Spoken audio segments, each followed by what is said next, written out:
Buonasera ai telespettatori di Telechiara, buonasera ai radioascoltatori di Blu Radio Veneto e bentrovati per questo appuntamento straordinario. Straordinario perché straordinario l'evento che raccontiamo questa sera. Raccontiamo un decennio di vita pastorale di una diocesi, un decennio di vita episcopale. Lo facciamo a Venezia, ormai lo sappiamo tutti, il patriarca di Venezia, il cardinale Angelo Scola, eletto arcivescovo di Milano, lascia tra pochi giorni questa diocesi e questo Triveneto di cui è stato anche presidente come della conferenza episcopale appunto Triveneta. Grazie intanto Eminenza Grazie a voi, buonasera. Per la sua disponibilità. Lo facciamo insieme in maniera ed è straordinario anche questo perché lo facciamo insieme come Telechiara, Blu Radio Veneto e il settimanale diocesano che lo ha accompagnato in questi anni, Gente Veneta. E vi presenterò tra poco appunto un po' tutte le persone che sono qui presenti. Io vorrei chiedere subito, molto brevemente, l'emozione di questo momento, Eminenza, l'emozione del pastore naturalmente, ma anche l'emozione umana se vogliamo.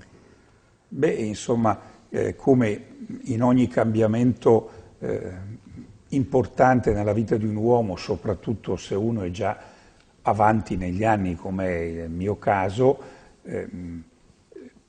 si mescolano un pochino di amore e di timore, insomma, non di paura nel senso puramente psicologico del termine. E quindi io mi trovo nella condizione di chi cerca di recepire che cosa il disegno di Dio vuole da me per poter essere nella pace di fronte a questo compito che a prima vista appare sproporzionato per due ragioni. La prima per l'enormità quantitativa della diocesi di Milano e per la sua storia, insomma basti pensare alle figure di Ambrogio, di Carlo, del Cardinal Ferrari, di Schuster, eccetera, eccetera, per spaventarsi. Ma poi anche devo dire che non è elemento secondario di questo tempo di travaglio la considerazione dell'età. Sarò io capace ancora di quella freschezza di cuore e di mente che un cambiamento di questo genere domandano? Questo, cioè, sono stato abituato fin da ragazzo ad affidarmi alla Madonna, lo farò anche stavolta.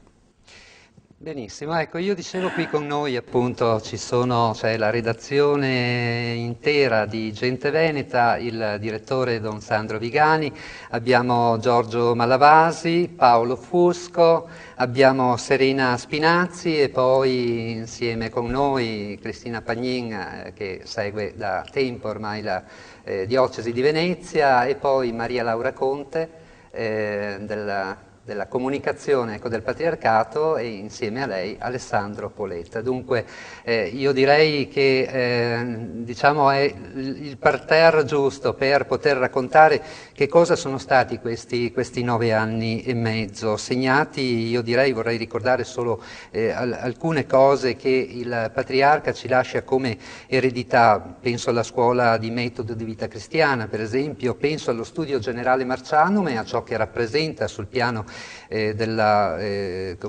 preoccupazione anche formativa, eccetera, e poi la Fondazione Internazionale Oasis, che è questa dimensione di Venezia che va ben oltre il territorio triveneto. Allora, io vorrei passare subito la parola al direttore di Gente Veneta. Ricordo che questa intervista poi sarà oggetto di uno speciale che esce proprio in questo fine settimana di Gente Veneta.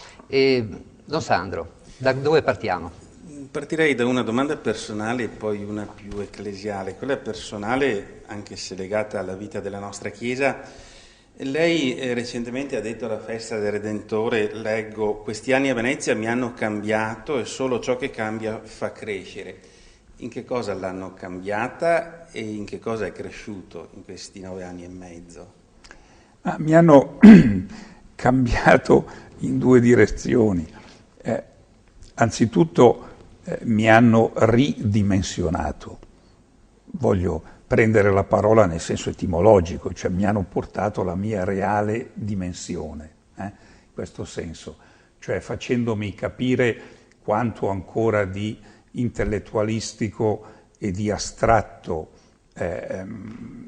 c'era nel mio modo di vivere e di proporre l'esperienza cristiana, cosa che rendeva difficile il mio rapporto con il popolo di Dio, che è invece il compito numero uno del pastore. Dentro qui ho imparato un po' di più ad abbandonarmi alle circostanze, a non pretendere di dominarle, ad aprirmi, anche se per temperamento non ho in genere pregiudizi, però ad aprirmi di più a tutte le persone che incontravo, a cercare sempre il positivo nel mio interlocutore, anche quando vistosamente aveva un'opinione diversa dalla mia, quindi un ridimensionamento anche da questo punto di vista che va nella direzione di una domanda di maggiore umiltà e di maggior sensibilità, meno fiducia nelle mie capacità, nelle mie forze, più domanda di aiuto a Dio e alla Vergine Santissima, come dice il mio motto, ti basta la mia grazia. Veniamo un po' alla Chiesa di Venezia, lei l'ha incontrata nel 2002, quali sono stati i punti di forza che ha visto in questa Chiesa, quali i limiti? E poi una seconda domanda, come la lascia? Quali cambiamenti significativi, forti le pare che in quest'anno siano accaduti? Quando mi pare fosse il 22 di dicembre del 2001, Giovanni Paolo II mi invitò a cena e mi disse al termine della cena che mi avrebbe mandato a Venezia.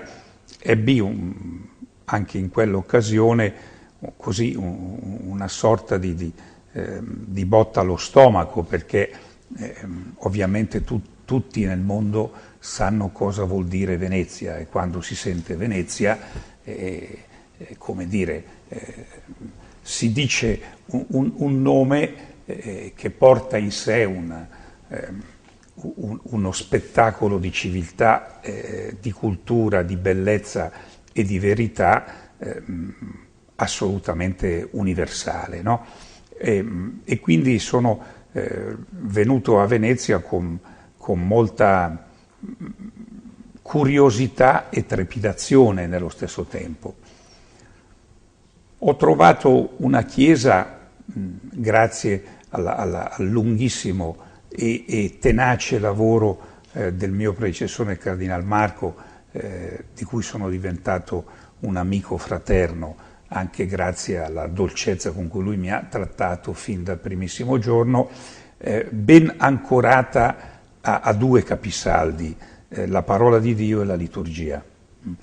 Una Chiesa che si è percepito subito aveva subito un grande travaglio negli anni della contestazione, fin dentro il corpo del clero, e tuttavia questo travaglio, grazie appunto a questi due capisaldi centrali e accompagnati da una straordinaria azione di condivisione del bisogno, dell'emarginazione dei poveri, eccetera, eccetera, e sorretti da un governo carico di attenzione, di amore e di prudenza, nel senso tomista e nobile della parola, da parte del Cardinal C'è, una Chiesa che aveva superato gli aspetti più vistosi della crisi e tutti erano in qualche modo dentro un'energia di comunione, sia pur con sottolineature in maniera diversa, no?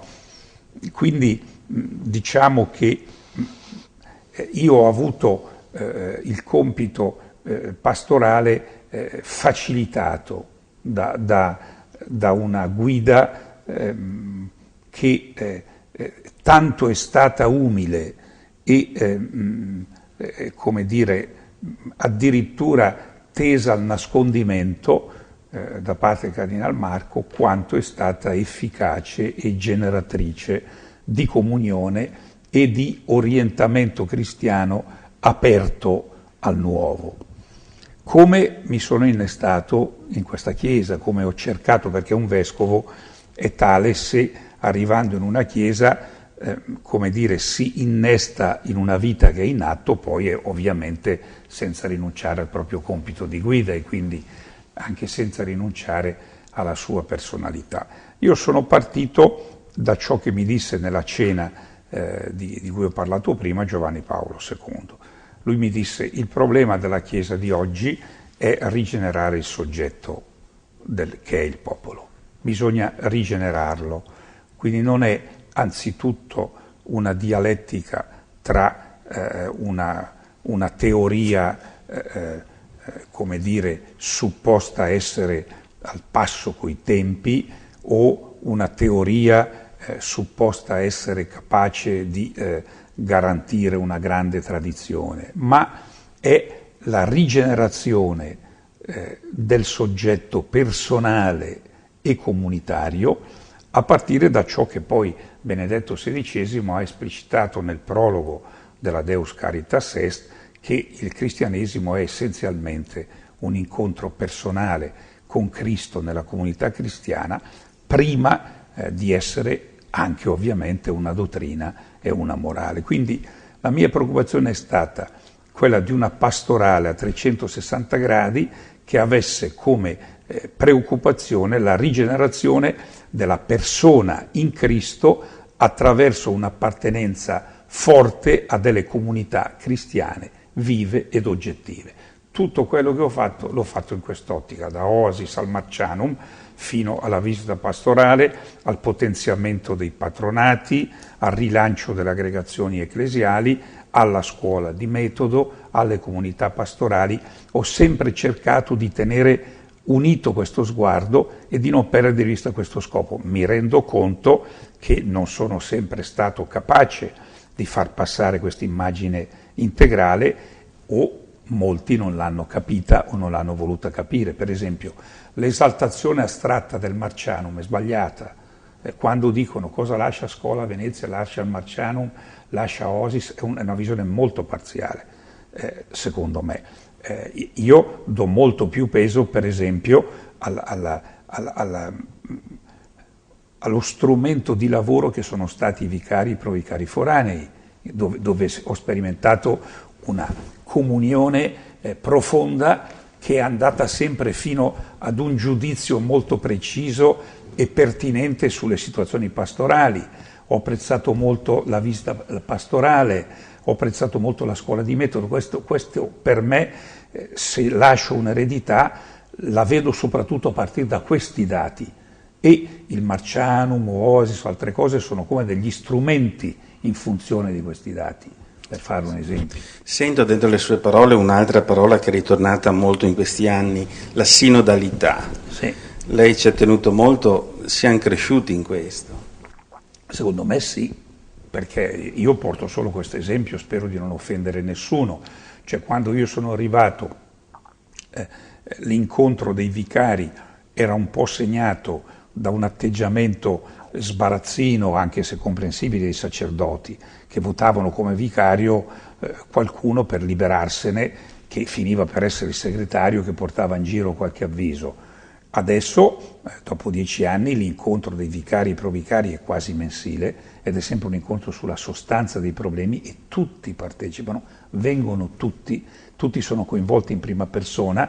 Abbiamo fatto anche 2 giorni, una serie di 2 giorni di lavoro a partire dall'identità del sacerdote diocesano, e questa è stata un'applicazione del metodo sinodale in cui io credo molto. Cioè, io credo che la comunione nella Chiesa si esplichi nel governo, riconoscendo da una parte che l'autorità nella Chiesa è personale ed è legata alla testimonianza, ma che l'esercizio dell'autorità è collegiale per quanto riguarda il rapporto del Papa con i vescovi ed è sinodale per quanto riguarda tutti gli altri livelli dentro la Chiesa. Perciò mi sono sempre sforzato di portare fuori i problemi reali con tutti e di cercare tutti insieme quale potesse essere la strada migliore. E mi pare di poter dire che i due elementi dell'incontro dei vicari e dei provicari del Consiglio di Curia e la scuola di metodo ma anche per esempio la vita del seminario, sono dei segni oggettivi. Il gruppo vocazionale, tutto ho cercato di fare in modo sinodale, ovviamente essendo ben consapevole del mio compito di guida e quindi non sottovalutando questo dato, insomma. In questi anni, specie a partire dalla visita pastorale, si è lavorato molto sulle 4 dimensioni fondamentali della vita cristiana, cioè la rigenerazione della comunità, l'educazione al pensiero di Cristo, l'educazione al gratuito e l'apertura alle dimensioni del mondo. Secondo lei questo lavoro può dirsi assimilato e c'è qualche ambito in cui zoppichiamo di più?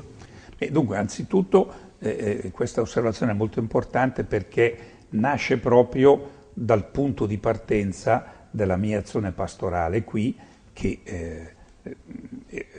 ebbe un momento appunto di esplicitazione nel famoso, ormai già citato 2 volte, colloquio col Papa, e cioè come si può aiutare la rigenerazione del soggetto ecclesiale, non confondendo il metodo in senso profondo della vita cristiana con le 1000 tecniche di azione pastorale. Allora, io mi sono ispirato, dialogando appunto col Consiglio Episcopale che c'era prima, coi vicari, eccetera, eccetera, al brano di Atti 2, 42 e seguenti, nella quale si identifica il metodo di vita della comunità primitiva. Le cosiddette 4 finalità sono una trascrizione della vita della comunità identificata da Luca, erano assidui nell'insegnamento degli apostoli, l'educazione al pensiero di Cristo, nella comunione fraterna, l'educazione al gratuito, non spezzare del pane, la liturgia che rigenera, e poi si muovevano dentro il Tempio con la loro faccia, quelli che si incontravano vicino al portico di Salomone. Allora abbiamo trascritto in un linguaggio, se così possiamo dire, accessibile all'uomo di oggi, questo metodo di vita cristiana, che secondo me è un metodo chiaramente indicato da Gesù nell'ultima cena, quando imperativamente dice, dopo l'istituzione dell'Eucaristia: fate questo in memoria di me. Uno dei rischi dei cristiani negli ultimi secoli, che per certi versi si è potuto accentuare dopo il Concilio, è quello di dimenticare la forza, la forza di incidenza suscitativa della Chiesa di quel fate questo in memoria di me. Perché si è dimenticato questo? Perché si è preso a pretesto questo fate questo. Cioè fate questo in memoria di me, è come se l'evento originario del sacramento, in tutte le sue sfaccettature, fosse un fenomeno ispirativo che poi lascia spazio ad un'azione pastorale che è concepita a partire dall'analisi della situazione, oppure a partire dalle proprie capacità, dalle proprie forze, ma non a partire dal nostro essere incorporati eucaristicamente all'evento di Cristo presente, al Cristo vivo e risorto. Quindi si confonde il metodo della vita cristiana con delle tecniche che pur sono necessarie, ma in seconda battuta, non in prima battuta. Allora le 4 finalità hanno voluto essere una indicazione di metodo nelle parrocchie, con i giovani, con i bambini, con gli adulti, nelle varie aggregazioni. Edifichiamo delle comunità che vivono dei fattori sostanziali che Gesù stesso ha posto come sostanziali. Ecco allora il senso delle 4 dimensioni. Quindi questo è, come dire, è stato il mio modo di tradurre l'indicazione di Papa Wojtyła: rigenera persone di comunione e rigenera comunità di appartenenza. Io credo che dei passi li abbiamo fatti in diocesi da questo punto di vista, indubitabilmente. E devo dire che, non so, se penso all'incontro che ho avuto l'altro ieri con i nostri giovani a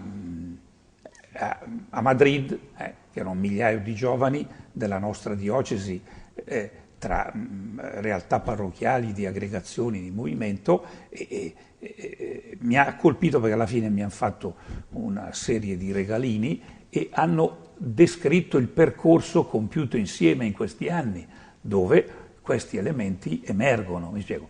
In talune comunità parrocchiali ho visto molto bene come si sono prese sul serio queste finalità. Poi ovviamente in altre realtà le cose o sono andate più lentamente o sono andate diversamente, però direi che un paragone con questa indicazione l'hanno fatto tutti. Il punto più debole resta l'educazione al pensiero di Cristo, perché è debole in tutta la realtà ecclesiale del nostro paese. Perché qui sì, bisognerebbe, per raggiungere questa dimensione, inventare, trovare, o meglio, accogliere da ciò che lo Spirito suscita anche dei suggerimenti, delle tecniche, per esempio indicare con maggior rigore delle letture qui, l'efficacia dell'azione fatta per preparare la visita del Papa dagli inserti di Gente Veneta, la si è vista, no? Cioè siamo partiti da una debolezza del pensare la figura del successore di Pietro secondo Cristo a una acquisizione del senso della figura papale che poi si è visto nel massiccio coinvolgimento del popolo veneziano alla grande messa del Parco di San Giuliano. Ecco, bisogna lavorare molto sul pensiero di Cristo. L'altra cosa difficile da capire è l'educazione al gratuito. Maria è proprio una difficoltà, come dire, che noi uomini, che è strutturale per noi, nel senso che imparare il distacco da sé, imparare ad amare è la questione numero 1 della vita. E vabbè, io penso che alla fine ce lo farà imparare il buon Dio quando ci chiama a sé, quindi è comprensibile che capire cos'è gratuito implichi tutta l'esistenza e che uno lo confonda con slanci di generosità, con filantropie varie, che sono tutte cose buone, ma non sono l'imparare l'amore come dono totale di sé. Eminenza, lei parla di rigenerazione, questo termine ci fa pensare naturalmente ai giovani a cui ha accennato lei, che dovrebbero essere, diciamo, quella forza vitale capace veramente di portare, una delle forze vitali capaci di portare delle novità. Ma quali sono le condizioni per cui i giovani possano davvero aiutare a rigenerare questa società? Madrid le ha dette con chiarezza. Proporre in maniera decisa, chiara e intera che l'incontro con Cristo in una comunità come ciò che può assecondare il desiderio di infinito, di felicità e di libertà che è nel cuore dei ragazzi. Cioè i ragazzi, mi ha colpito 2 cose della GMG. Primo, che l'età dei partecipanti si è abbattuta moltissimo. La stragrande maggioranza dei ragazzi era delle scuole superiori, moltissimi dei primi 2 o 3 anni. E la seconda cosa è la disponibilità assoluta, al di là delle loro fragilità, mi spiego, a guardare in faccia Cristo direttamente. Quindi ci vuole una proposta basata su gesti decisi, elementari, integrali. Non bisogna arzigogolare, non bisogna pensare che ci sia una preparazione all'evangelizzazione, ma per proporre Cristo c'è un'unica strada, si chiama testimonianza. Se tu sei un adulto devi chiamare un ragazzo e i suoi amici a giocarsi con te nella tua esperienza di Cristo risorto e vivo. Ma questa è la strada che vale per tutte le età, a partire dai piccolissimi fino ai settantenni. Certo. Ecco, ci fermiamo per una breve pausa e restate con noi perché tra pochissimo riprenderemo un po' questa riflessione su questi 9 anni e mezzo di pastorale veneziana. A tra poco.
Eccoci ancora insieme in questa bella scenografia del Patriarcato di Venezia con queste finestre che stiamo spalancando attraverso le parole del Patriarca, il Cardinale Angelo Scola, su questo decennio di vita della Chiesa veneziana, ma che è uno spaccato che racconta anche le fatiche, le difficoltà, i nodi che stanno a cuore un po' a tutte le nostre comunità cristiane. Riprendiamo con Paolo Fusco di Gente Veneta. Prego Paolo.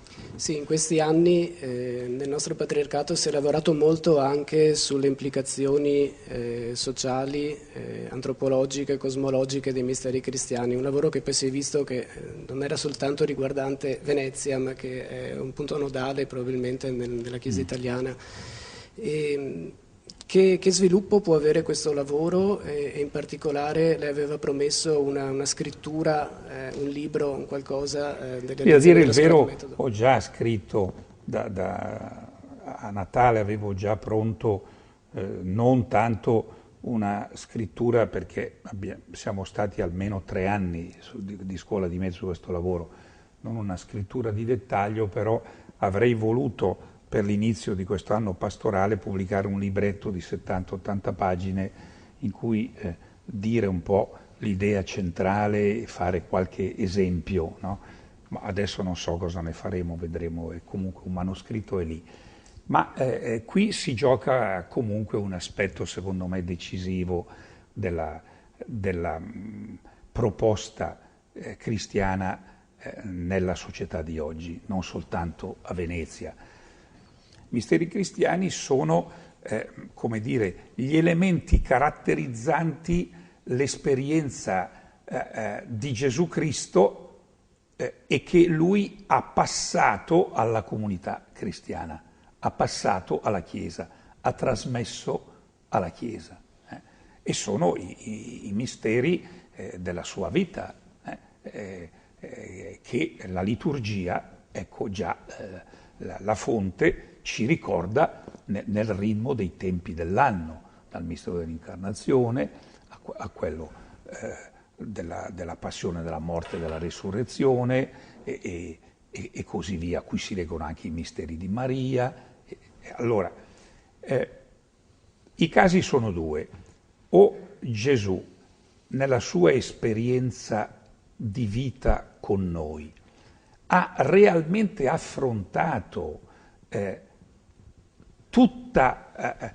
tutti gli aspetti dell'umana esistenza e ha dato una risposta a tutti i problemi relativi alla realtà che esiste, e allora è ragionevole proporre di seguire Gesù come colui che può dare una direzione di vita, indicare una meta al nostro pellegrinaggio. Oppure Gesù non è entrato in materia, e allora si capisce che in questo caso diventa prima di tutto un po' secondario e poi va a finire ai margini e diventa opinabile e alla fine diventa inutile e me ne libero.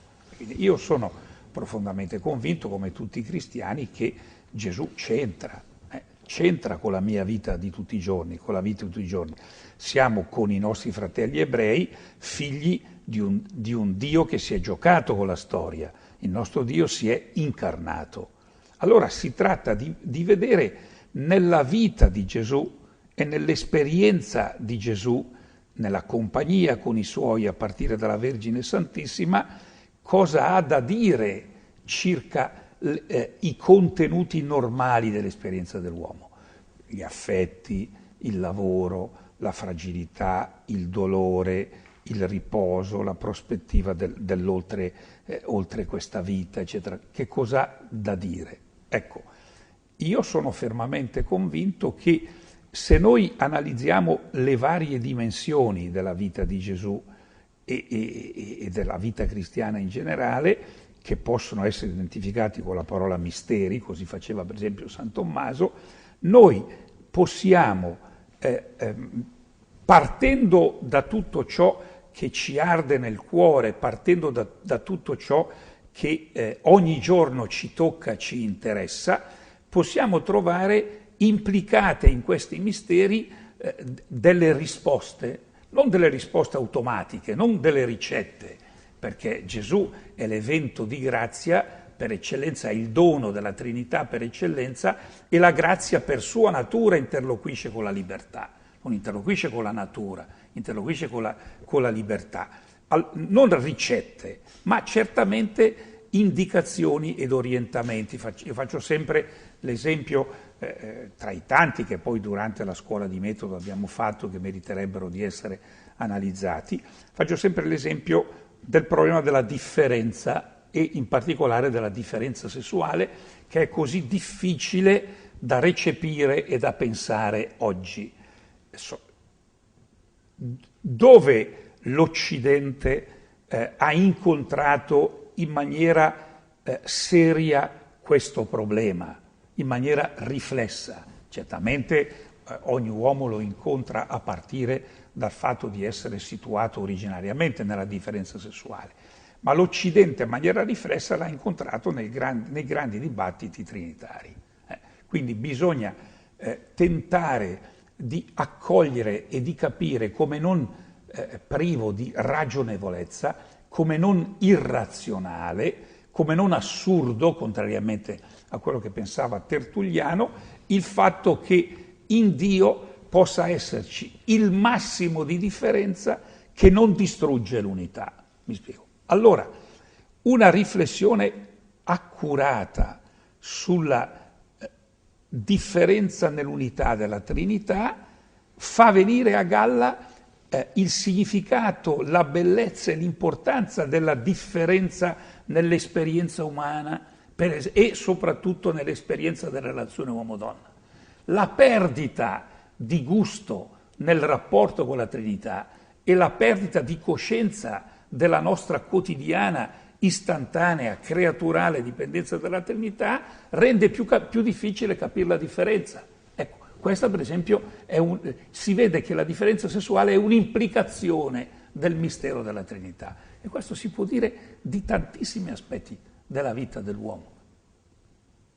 Compiere questo lavoro nella nostra vita, nella nostra Chiesa, cosa vuol dire? Vuol dire accettare che la fede viene interpretata tutti i giorni dalla cultura che noi ci portiamo dietro. Giustamente Giovanni Paolo II disse che la fede che non diventa cultura non si può comunicare. Giustamente l'allora Cardinal Ratzinger disse: per il fatto stesso che la fede dice all'uomo chi è e come deve agire diventa cultura. Ma c'è anche il rovescio. Non c'è solo la fede che diventa cultura, c'è il fatto che poi la cultura vive in una società plurale e interroga la fede e la religione e pone delle domande alla fede e alla religione. Quindi la questione dell'interpretazione della fede è una delle questioni numero uno della vita cristiana in ogni tempo e anche nel nostro tempo.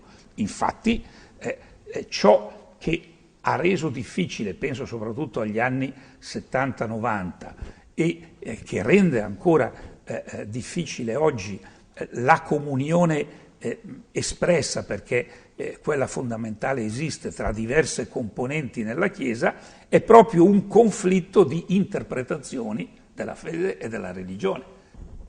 In un momento di violenta e rapida transizione come quello a cui stiamo assistendo dopo la caduta dei muri, che ora è ha come suo segnaposto questa malattia oscura che è questa crisi che da economico-finanziaria è divenuta sociale, culturale e comunque è un po' la cifra di comprensione di questo grande travaglio. Tutti sono spasmodicamente alla ricerca di punti fermi. Allora, il cristianesimo ci ha sempre dato una buona e solida serie di valori, attacchiamoci a quelli faranno il cemento della società del futuro. Ora, non è che questo ragionamento sia in sé, sbagliato. È sbagliato se si riduce il cristianesimo a questo, perché invece il cristianesimo aspetta la salvezza finale, che però si anticipa anche per l'azione della grazia e per l'azione della nostra libertà nel presente, la aspetta da un intensificarsi del rapporto con Gesù come rapporto salvifico, cioè liberatore e risolutore, entro il quale l'uomo è chiamato ad agire, no? Quindi, paradossalmente, io dico sempre, io capisco bene che un ateo, uno che dice di non credere o di non poter credere o di essere agnostico, concepisca la religione cristiana così, ma non capirei i cristiani che la riducessero a questo. Il problema, l'istanza che sta dietro la richiesta di religione civile è quella di non dimenticare appunto l'incidenza anche pubblica e sociale personale, pubblica e sociale della vita di fede. Parlava un attimo fa appunto di quanto c'entri Cristo con la vita di tutti i giorni di ciascuno, e questo credo sia stata percepita come una delle note forti, pregnanti, anche di novità, insomma, di questi 10 anni di episcopato suo. D'altro canto però questa percezione, ho l'impressione io, che non sia accompagnata da una pratica, come si può dire, declinata effettivamente nella vita di tutti i giorni. Cosa manca? E d'altro canto, no, cosa suggerisce lei perché si capisca meglio la convenienza di questo declinare? C'è una sola strada, che è appunto la rigenerazione del soggetto personale comunitario. Cioè ci vogliono persone che vivono così e ci vogliono comunità che vivono così. Perché l'imparamento, scusi la brutta parola, di questa posizione viene solo dall'esperienza. Perché l'esperienza è intesa integralmente, quindi un'esperienza che si misura con l'intelligenza del reale, non un'esperienza intesa come una praticoneria. Paolo VI aveva individuato già appena arrivato a Milano, ma già prima, c'è una sua dichiarazione del 1934 che mi ha impressionato molto sul Cristo sconosciuto, quando cominciava con Moro, Andreotti e gli altri, l'esperienza della Fuci. Ho trovato un testo in cui nel 1934 dice questo. Quando arrivò a Milano lanciò la grande missione, la straordinaria missione, parlando della frattura insostenibile tra fede e vita. E poi aggiunse la frase che l'uomo di oggi, più che di maestri, ha bisogno di testimoni, o perlomeno ha bisogno di maestri che siano testimoni. Quindi la chiave della testimonianza, cioè del come io sono coinvolto con Cristo nel vivere il mio quotidiano, è la chiave della comunicazione di una proposta integrale che documenti la bellezza, la bontà e la verità della sequela di Cristo, e quindi che ne documenti la convenienza. Quindi da questo punto di vista bisogna evitare la riduzione della religione cristiana, della fede cristiana alla religione civile, ma bisogna evitare un po' anche l'altra interpretazione culturale della fede, che io ho chiamato con un termine un po', con un neologismo un po' discutibile, ma non ho trovato niente di meglio, che ho chiamato un po' della criptodiaspora, cioè l'esaltazione del nascondimento nella frammentazione a cui questa realtà ci costringe, che nei più avveduti viene poi come dire, sostenuta attraverso un'affermazione della teologia della croce, cioè Cristo si identifica con il crocifisso, il grande annunciatore della croce, poi non infastidiamo, non annoiamo la società e gli uomini mettendo, ecco il Vangelo di oggi, fardelli inutili come l'etica, come altre cose sulle loro spalle. Cioè, documentiamo, no? Documentiamo la potenza della croce e lasciamo che poi agisca. Quindi tutti i problemi della bioetica, problemi dell'etica legata alla famiglia, oltre che dell'etica personale, eccetera. Sulla giustizia questione è un po' diversa, ognuno si muove come crede, non c'è nessuno specifico cristiano, lì ci si può anche intendere, bisogna vedere cosa si vuol dire. Ecco, il metodo delle implicazioni l'ho chiamato la via del crinale, secondo me vorrebbe tentare di superare l'una e l'altra di queste interpretazioni per me inadeguate di ciò che il cristianesimo è, e come dire, mostrare una strada per cui tutto l'umano è tendenzialmente assunto in Cristo, senza che Cristo annulli l'umano. Ecco. Ma lei l'ha vista crescere la testimonianza in questi anni a Venezia? Ho visto Secondo una me chiesa sì, che sta ascoltando? Io ho avuto dei segni. Anzitutto l'ho vista questo in una maniera che per me è stata è una delle cose più decisive che mi porto via per la mia vita. L'ho vista negli ammalati, visitandoli durante la visita pastorale nelle loro case.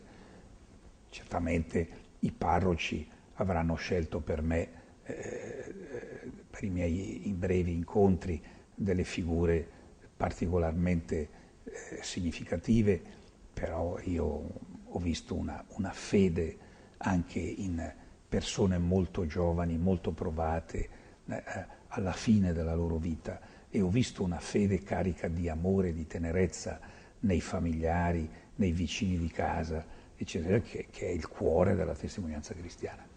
Ma l'ho vista anche nell'energia con cui i ragazzi in tante aggregazioni o comunità hanno ripensato loro stessi, hanno affrontato il problema delicato della loro educazione affettiva. Cioè, io credo che sulla questione dei giovani circola molto equivoco. Cioè, no, io ho visto tutto questo. Certamente è ancora, direi, ha bisogno di cammino questo stile che si rifà alla testimonianza nel modo con cui concepiamo la conduzione delle nostre parrocchie e delle nostre comunità. Una volta in visita pastorale in una comunità uscì l'espressione provocata da qualcuno che dobbiamo spostare il baricentro, dal fare al per chi lo facciamo. E quindi dobbiamo guidare la comunità, penso ai sacerdoti, ai consigli pastorali, ai consigli di comunità. Dobbiamo guidarla con questa coscienza, quindi mettendo sempre in primo piano il per chi facciamo una cosa, perciò puntando molto sull'origine dei gesti, delle iniziative, soprattutto di quelli collegati alle 4 dimensioni, e non essere ossessionati dall'esito di questi gesti. Ecco, lì il metodo della testimonianza è ancora balbettato, quindi la tendenza a cadere nel fare, che è necessario, come il dato esauriente, e quindi a concepire tutti gli organismi sinodali come organismi organizzatori del fare, è ancora molto forte.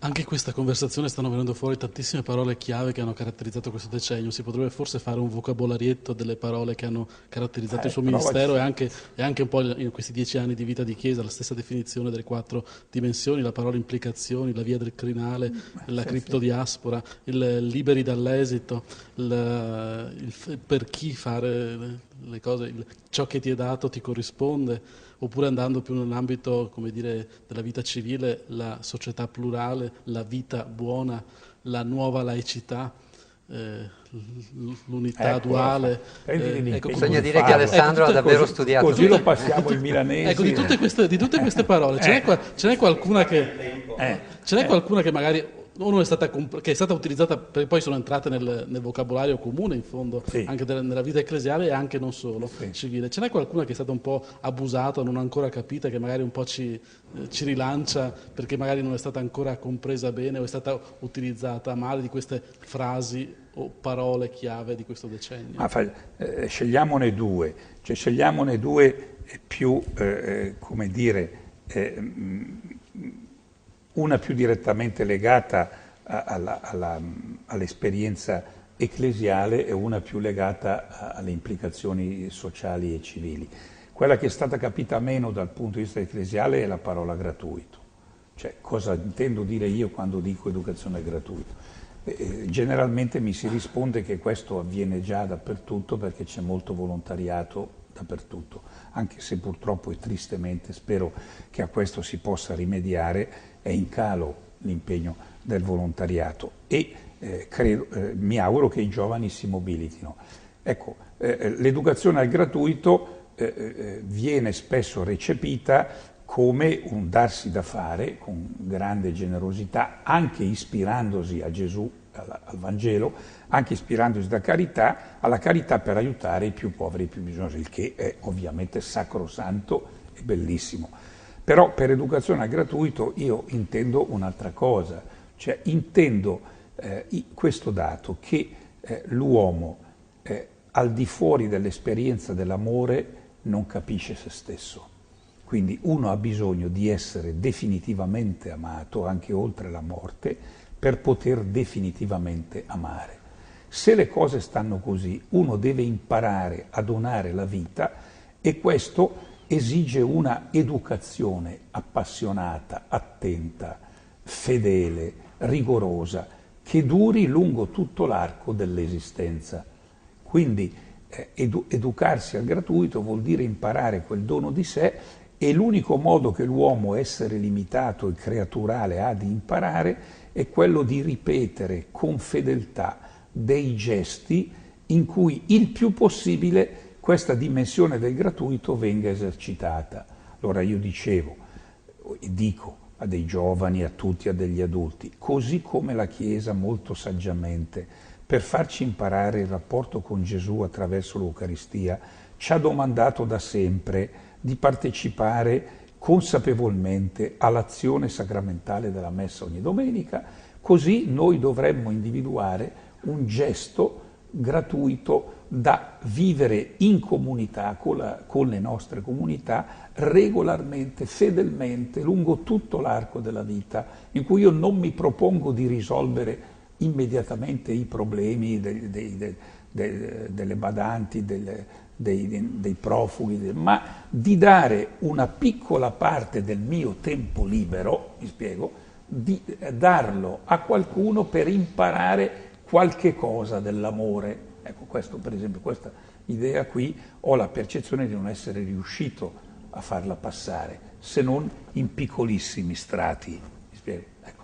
Per quanto riguarda il discorso civile, il vocabolo che io ho lanciato, che è stato meno capito, è stato quello del meticciato, certamente, perché viene stiracchiato di qua e di là a secondo delle convenienze, ma io volevo semplicemente individuare un processo, ho cominciato a usarlo 10 anni fa, che si è clamorosamente attestato, un processo, non un ideale di cammino.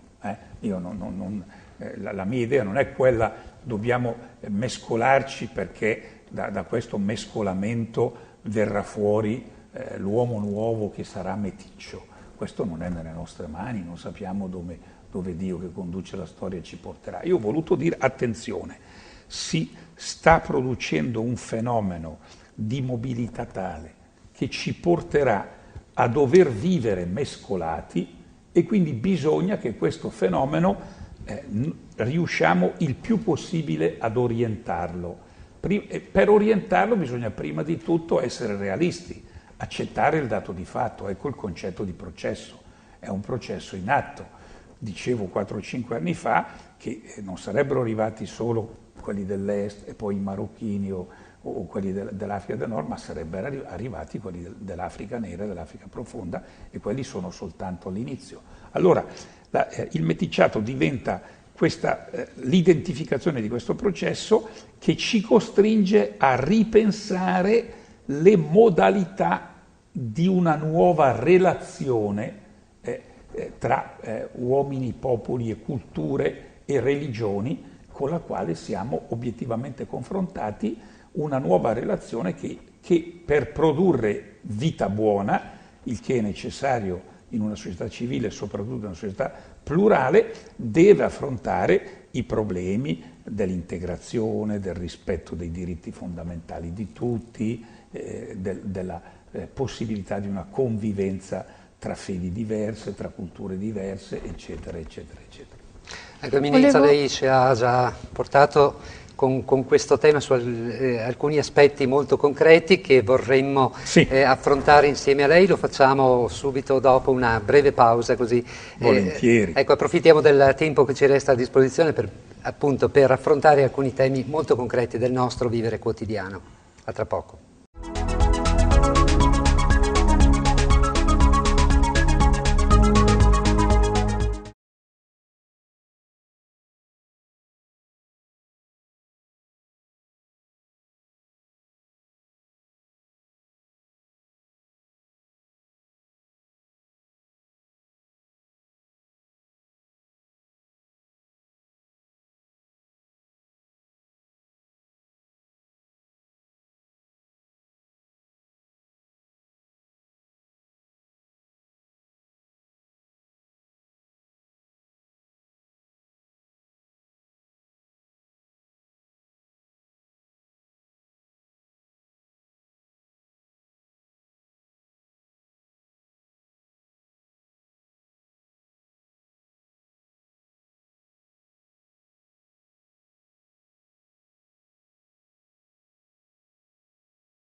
Eccoci ancora insieme per raccontare, insieme al Patriarca di Venezia, oggi eletto Arcivescovo di Milano e quindi prima della sua partenza, raccontare questo decennio.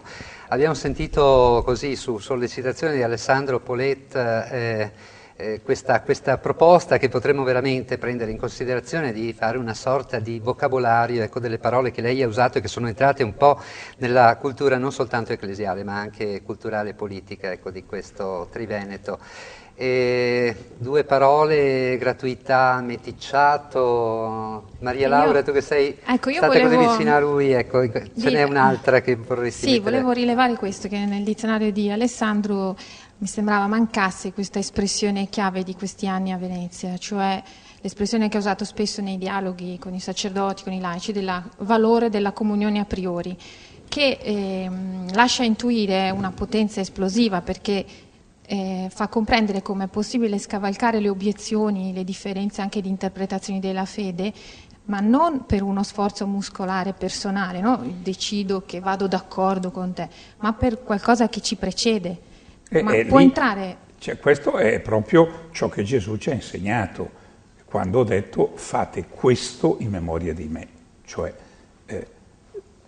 convocati nell'amicizia, nella partecipazione alla mia vita, sancita dall'evento eucaristico, cioè dall'anticipo e quindi dalla possibilità di vivere anche dopo dell'evento della passione, della morte e della resurrezione. Voi siete chiamati ad una unità originaria, che è quella che io vi dono, che non può mai essere messa in discussione, che nulla può mettere in discussione. E la Chiesa, nella sua indefettibilità, e il ministero del successore di Pietro nella Chiesa, insieme con i vescovi, successori degli Apostoli, è la garanzia di questo primato assoluto del dono, dell'unità che Dio ci fa in Cristo Gesù, che il Padre ci fa in Cristo Gesù. E c'è l'espressione evangelica che non può non farci riflettere quando Gesù dice: amate i vostri nemici e pregate per i vostri persecutori, come hanno fatto tantissimi martiri nella storia della Chiesa. Quindi non è possibile mettere in discussione la comunione, mi spiego, a partire da nessuna delle esperienze che l'uomo fa.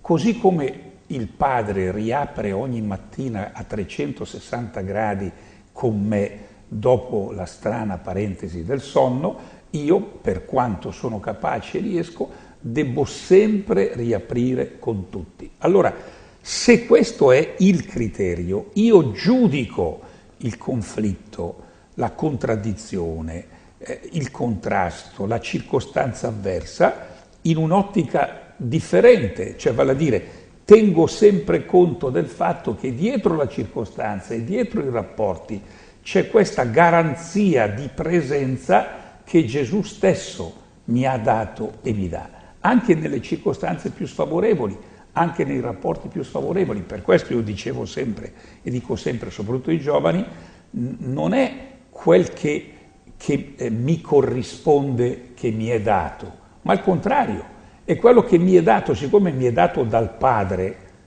nella comunità cristiana, quello che mi è dato mi corrisponde. Per esempio, partire per me ha dentro una dimensione di prova, di sacrificio, anche forse per qualcuno dei veneziani il fatto che io parta ha dentro una missione di prova, di sacrificio, però siccome ci è dato, allora è il nostro bene, ci corrisponde, anche se costa sacrificio, ci corrisponde. Ho visto questo atteggiamento in tanti moribondi durante la visita pastorale, come abbandono le braccia del Padre, l'ho visto in tanti familiari ultimamente pronti a consegnare, tenendo per mano il malato, a consegnarlo a una mano non visibile ma altrettanto potente e presente. Ecco, Se posso permettermi una domanda un po' più personale, ha un rammarico per qualcosa di non compiuto o non riuscito in questi anni, e per converso c'è invece una gioia che lei ricorda in particolare di questi anni veneziani? Il rammarico più grande nella nostra vita è sempre legato alla sproporzione tra il dono che il Signore mi ha fatto e mi fa e non lo dico per modo di dire, ma la pochezza della risposta che uno è in grado di dare, insomma, no? Quindi il rammarico più grande è legato un pochino ancora alla mia immaturità, nonostante l'età, al bisogno della conversione. Le gioie sono state tantissime, per esempio in questi giorni delle belle lettere dei bambini. Ci sono dei bambini che mi scrivono delle cose bellissime ed è molto, molto, è un dono grande, è una cosa che mi dà sicurezza per il passo che devo fare, ma poi vedere, c'è una gioia più grande per un padre, per una madre, e quindi in questo caso per un vescovo, per un pastore, vedere la scoperta di Cristo da parte di un ragazzo, oppure di un uomo che dopo 40 anni, 50 anni di dimenticanza, a partire da un'esperienza particolarmente acuta, lo rivede, lo rincontra di nuovo e cambia la vita. Potrei citare decine di esperienze, queste sono le gioie più grandi. In questi anni il rapporto tra il patriarca e i mondi della cultura, dell'economia e delle istituzioni è stato particolarmente intenso. Che cosa ha prodotto secondo lei e quali responsabilità, progetti, azioni può dispiegare per il futuro? Ma la sostanza abbiamo già detta prima, cioè da dove è nata in me l'urgenza di questo rapporto? Potremmo dire dal discorso che abbiamo fatto prima, dalle implicazioni, ma in un modo più semplice dal fatto che siccome la religione cristiana ha a che fare con la vita quotidiana dell'uomo, tutto ci interessa, tutto è vostro, ma voi siete di Cristo, Cristo è di Dio, quindi è nata da lì, ovviamente con due punti fermi, la consapevolezza della distinzione netta tra ciò che è la dimensione religiosa, ecclesiale della vita dell'uomo e quella che è la dimensione civile. E secondo, la coscienza che siamo ormai in una società plurale e che quindi accettiamo con grande libertà e con energia costruttiva di doverci costantemente paragonare ad altri soggetti che hanno una visione di vita differente, ma non per questo ci sottraiamo al compito di costruire una società in cui la vita buona sia possibile, in cui il buon governo sia realizzabile, in cui pratiche virtuose possono farci guardare con sufficiente speranza al futuro. Quindi questo è il senso dell'impegno. Eminenza, provando ad allargare un po' lo sguardo anche al nostro nord-est, sì. Questo è un territorio che in 10 anni è cambiato molto, sì. Si è trasformato radicalmente.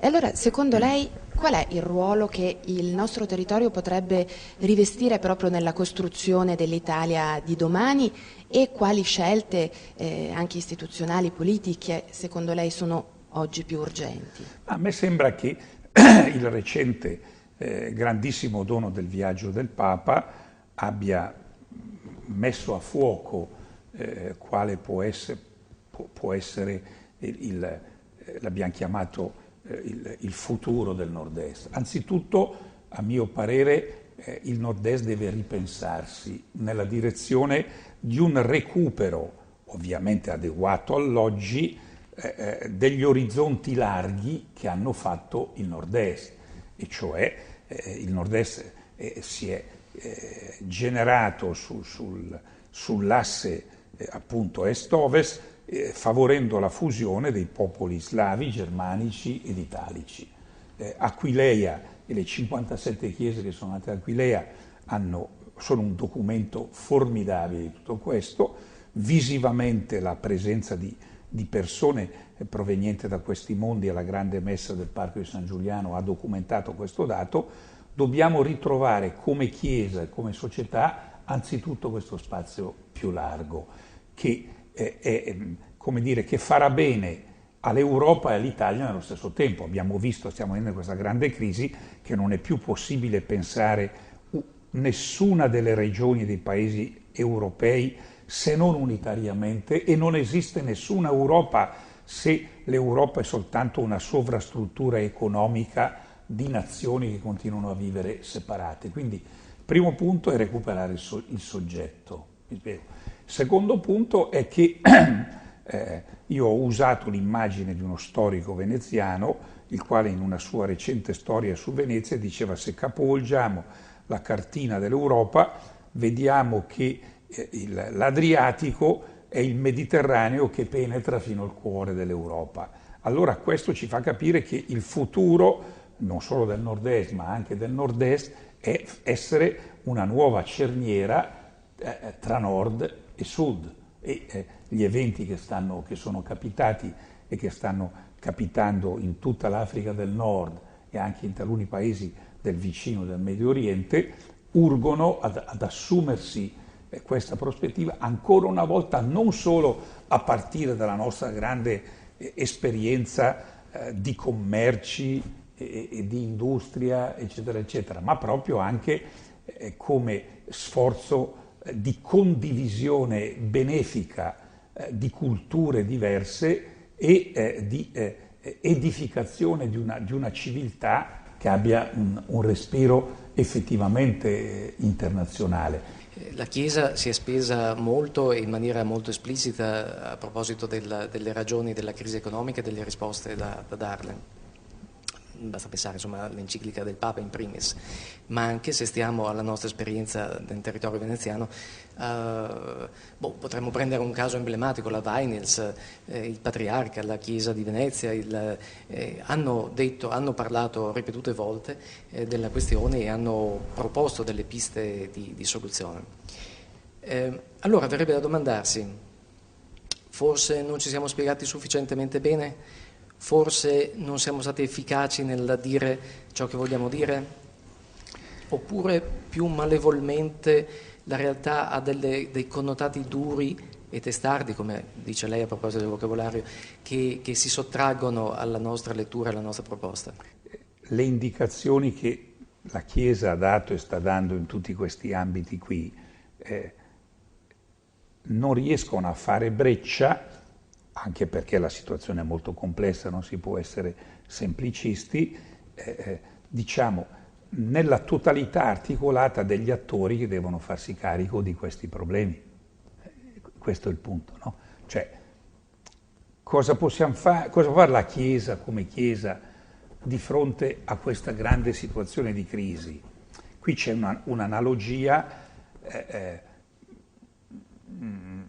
che si può operare anche nei confronti del problema della migrazione, degli immigrati. Cioè, noi possiamo, con l'impeto appassionato al destino di ogni singolo uomo e al grande bene che è la vita per ogni singolo uomo, possiamo lanciarci in una condivisione immediata, mi spiego, ma né tocca a noi come Chiesa, né abbiamo la possibilità di proporre soluzioni politiche al problema.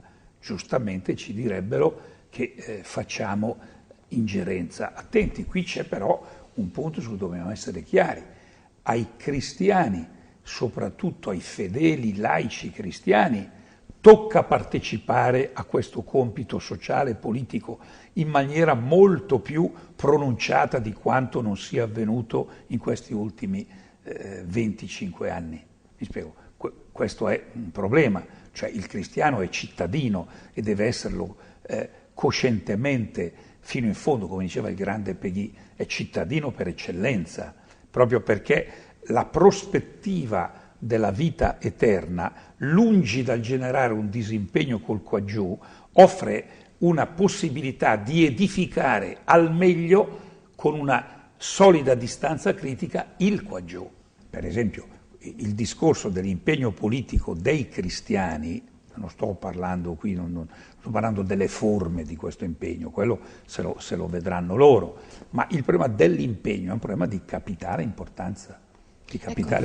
Ma a questo proposito, Eminenza, lei anche poco fa ha espresso un timore che già aveva espresso anni fa, cioè che la crisi da finanziaria ed economica diventasse una crisi sociale. È già diventata. Ecco, infatti la crescente disoccupazione, però anche in un certo senso l'ostentazione del lusso, del superfluo da parte di alcune minoranze, ma anche di addirittura esponenti politici. Tutto questo non può esasperare in qualche modo i cittadini e allontanarli anche dalla cosa pubblica? Certamente. E da questo punto di vista è fondamentale il richiamo in questa epoca a uno stile di vita autenticamente sobrio. Anche qui rifacciamoci al Vangelo, no? I gigli del campo, guardateli come sono vestiti bene, si preoccupano loro. Allora i corvi hanno da mangiare, no? Cosa vuol dire Gesù con questo? Vuol dire evita l'affanno che ti spinge ad accumulare per accumulare e a sperperare, dimenticando che ogni bene ti è dato in uso. Questo è il grande significato della proprietà privata, secondo la visione cristiana, secondo la dottrina sociale, no? Che nulla è tuo nel senso di un possesso assoluto. Quindi dobbiamo diffondere degli stili di vita che incomincino dalla dimensione primaria della vita umana, che è quella dei rapporti affettivi, e arrivino fino ai consumi, veramente sobrio ed essenziale, nella libertà. Deve essere una proposta fatta a tutti. Quindi non posso dire che chi compra l'Alfa Romeo è fuori dalla Chiesa perché bisogna comprarla a 500, mi spiego, e non posso trattarlo come se non fosse mio fratello perché ha comprato l'Alfa Romeo, ma devo testimoniare che anche una modalità più sobria di consumare, ma soprattutto una modalità più autentica e sobria di vivere i rapporti e di concepire la giustizia sociale, fa il mio bene, è il mio bene, rende più autentica la mia vita qui ed ora. Eminenza, lei in questi anni ha dialogato molto con le istituzioni, penso per esempio alla visita pastorale. Sì. Qui a Venezia ha incontrato tutte le realtà istituzionali, dalla regione al comune, eccetera. E come giudica il rapporto, l'atteggiamento con cui le istituzioni guardano alla Chiesa, nella sua esperienza, com'è stato? Ma mi sembra di poter dire che qui da noi è stato molto rispettoso da parte di tutti e anche molto positivo con tutti coloro che almeno in questo decennio hanno occupato posti di responsabilità in regione, in provincia, in comune, nelle municipalità, eccetera, eccetera. Mi pare che la questione è di altra natura, cioè la transizione che è in atto non può non toccare anche la modalità di rapporto tra Chiesa, società civile e istituzioni nel nostro paese, nelle nostre regioni. C'è da lasciare emergere i segni che urgono ad un cambiamento e pazientemente cercare di costruirlo. E qui la questione che abbiamo detto prima, legata alle implicazioni sociali della vita cristiana, ritorna attuale, cioè bisognerebbe anche qui nel nord-est, ma non solo, ma in Italia e in Europa, che i cristiani lavorassero molto di più su quale deve essere la modalità di vivere la dimensione pubblica della fede dentro all'interno di questo processo di grande cambiamento. E qui bisognerebbe entrare nei problemi specifici, no?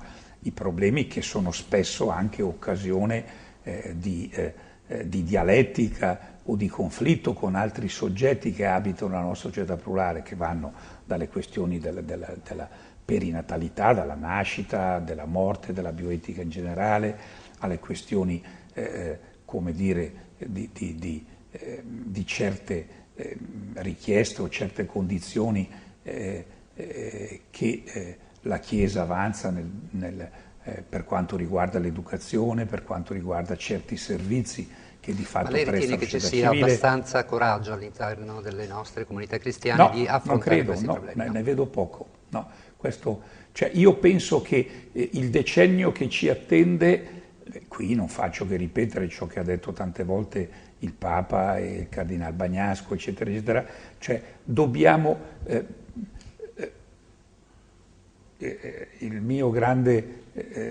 uno dei miei grandi maestri, Balthasar, ha scritto da giovane quel bellissimo libretto Abbattere i bastioni. Forse noi li abbiamo abbattuti questi bastioni dopo il Concilio dal punto di vista di aprire effettivamente le nostre comunità, almeno come intenzione, mi spiego, a tutti, a chi che sia, e ci siamo anche buttati in un confronto coraggioso, soprattutto attraverso la condivisione dei bisogni degli ultimi, dei più poveri e dei più emarginati. Però secondo me i bastioni del paragone con le grandi urgenze che oggi la società civile ci presenta, cioè quindi col mondo della politica in senso largo, dobbiamo continuare ad abbatterli, e nel prossimo decennio la questione dell'impegno, della dimensione sociale della vita di fede sul piano personale e comunitario sarà bruciante. Mi permetta una semplificazione con un'immagine. Sì. Lei conosce bene le nostre realtà, che non sono solo realtà di campanili, in fondo l'Italia è il paese dei campanili. Le nostre piazze, le piazze dei centri, dei comuni, hanno due realtà, sì, la chiesa e il municipio. Certo. A volte sono uno di fronte all'altro, a volte sono uno di fianco all'altro. Sì. Quale delle due strutture urbanistiche, per così dire, lei preferisce? No, bisogna essere di fianco, indiscutibilmente. Chiunque sia scelto dal popolo a rappresentarci, mi spiego, qualunque sia la visione di vita. Ma qui ancora una volta la parola di Dio ci ispira, no?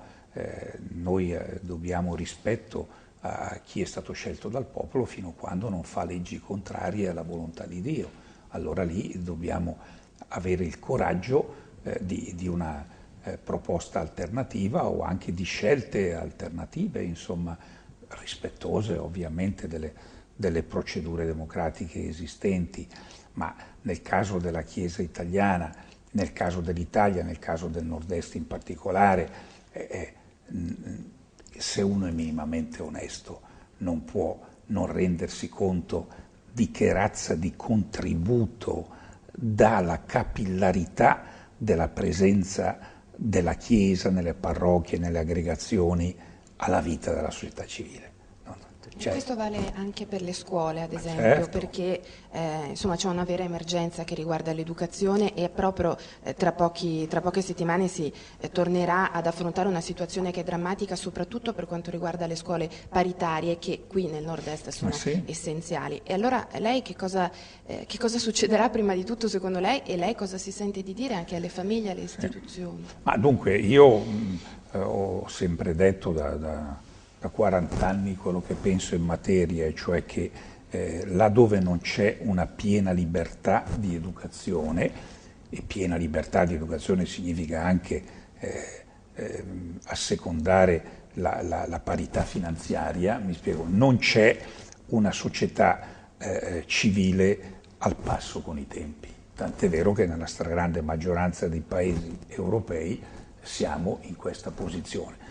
Da noi in Italia va avanti prevalentemente un modello che ha certamente grandi meriti, nessuno lo contesta, il modello della scuola unica di Stato, che di fatto, pur essendoci stata una buona legge sulla parità scolastica, tuttavia non consente ancora una pratica di questa parità, perché manca la parità finanziaria, e quindi un genitore che scelga di mandare un figlio in una scuola non statale deve pagare la scuola 2 volte, la paga con le tasse e la paga con la retta.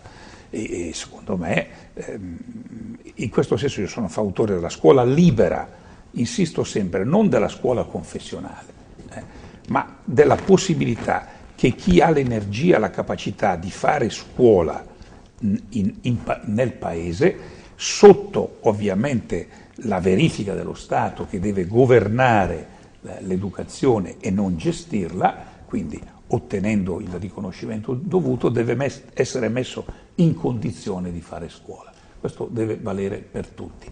Purtroppo siamo molto lontani da questo modello e la crisi economica facilita un rinvio ulteriore di un cambiamento che invece secondo me sarebbe decisivo e farebbe il bene della scuola.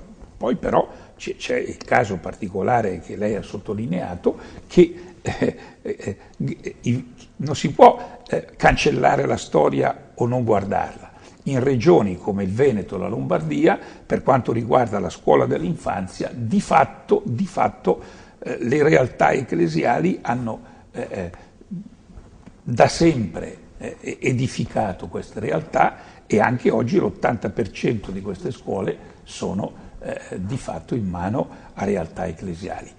Ora, non è giusto, semplicemente non è giusto che lo Stato non riconosca finanziariamente i diritti per questo lavoro straordinario, che è un lavoro che per giunta fa risparmiare soldi allo Stato stesso. Ma il problema di fondo resta il dato che la libertà di educazione è la più consona alla natura plurale della società civile che ci aspetta e all'urgenza di una comunicazione efficace ed adeguata dei saperi. Questo non toglie nulla alle scuole di Stato, non toglie nulla, bisogna solo andare fino in fondo alla parità.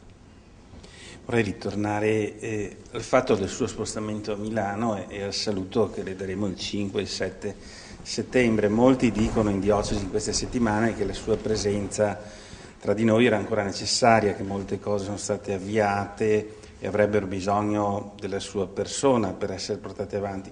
Potremmo semplicemente rispondere che il Papa ha scelto così, è finita lì, oppure ci può essere uno sguardo di fede dove trovare anche in questo una crescita? Ci deve essere uno sguardo di fede.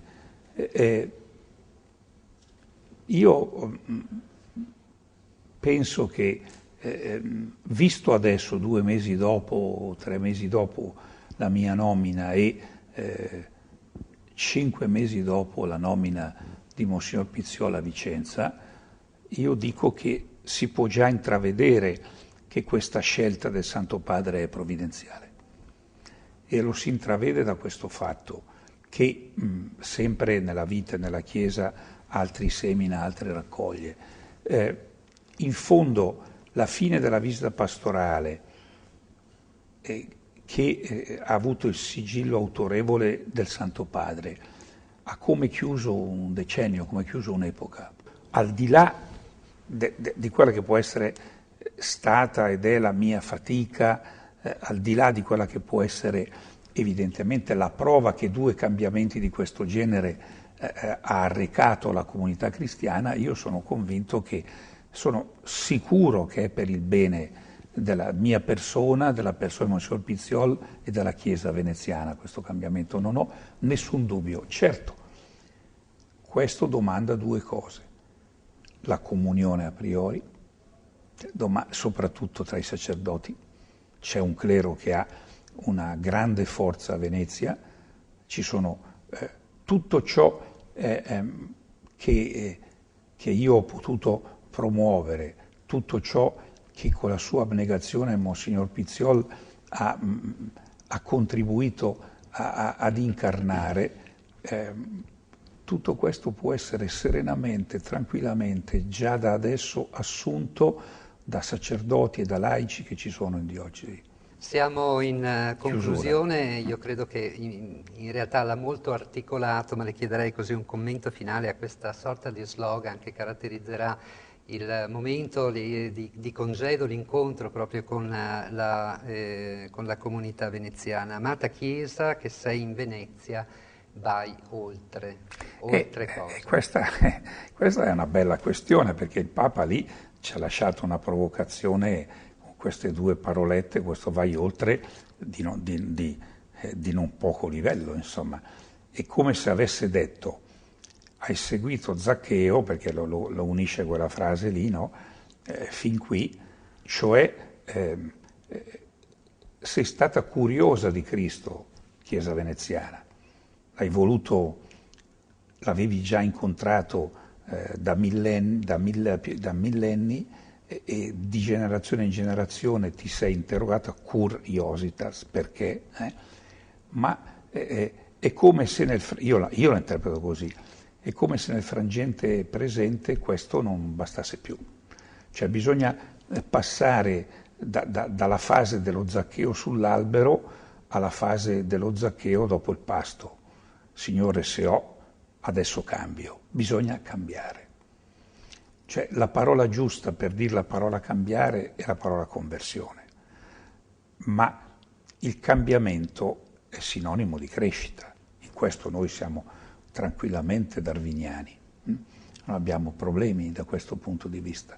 E cioè chi non cresce, insomma, chi è vivo per essere vivo deve crescere.